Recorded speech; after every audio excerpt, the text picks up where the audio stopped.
इथं dead body पडलेली आहे. जामनेरा ते खिल्लार सेनगाव पोलीस स्टेशन तेव्हापासून दूर होती की सुनसान जरा ते आम्ही ते पोलीस स्टेशनचे प्रभारी अधिकारी आणि एनसीची टीमनी आम्ही स्वतः सिनियर अधिकाऱ्यांनी तिथे भेट दिली. भेट दिल्यानंतर आम्हाला आला की त्याचा खून झालेला आहे, कारण कोणीतरी त्याच्या डोक्यामध्ये मागून दगडाने मार केला.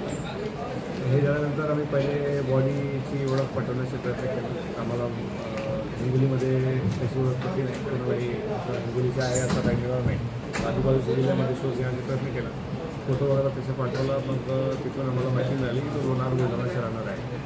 संध्याकाळपर्यंत त्याची ओळख पडली. त्याच्यानंतर आम्ही नेक्स्ट डे रात्रदिवस त्याच्यामध्ये टेक्निकल अनालिसिस वगैरे करून त्याच्या मागे नक्की कारण काय आहे आणि त्याची लास्ट लोकेशन कुठे होती टेक्निकल अनालिसिस केला.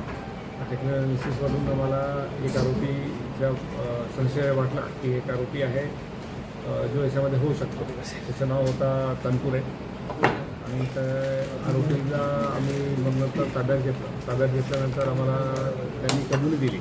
कबुलीमध्ये असं कळून आला की त्यांनी हे जे खून केलेलं आहे त्याच्यामध्ये एक नरेश पवार नावाचा माणूस आहे, त्याचा पण सहभाग आहे आणि त्यांनी त्याला हायर केलेला आहे.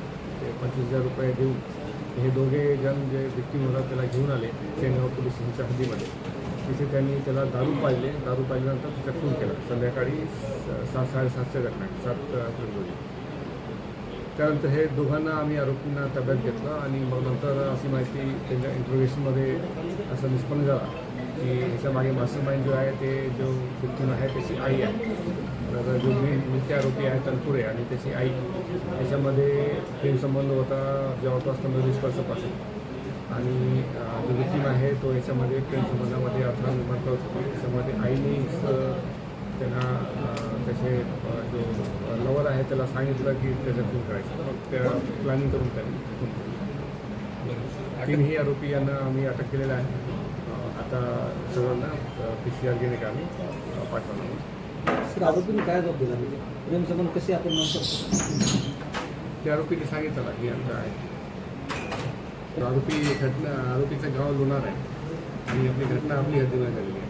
आरोपी आणि मयत सगळे बुलढाणा शहरात आहेत.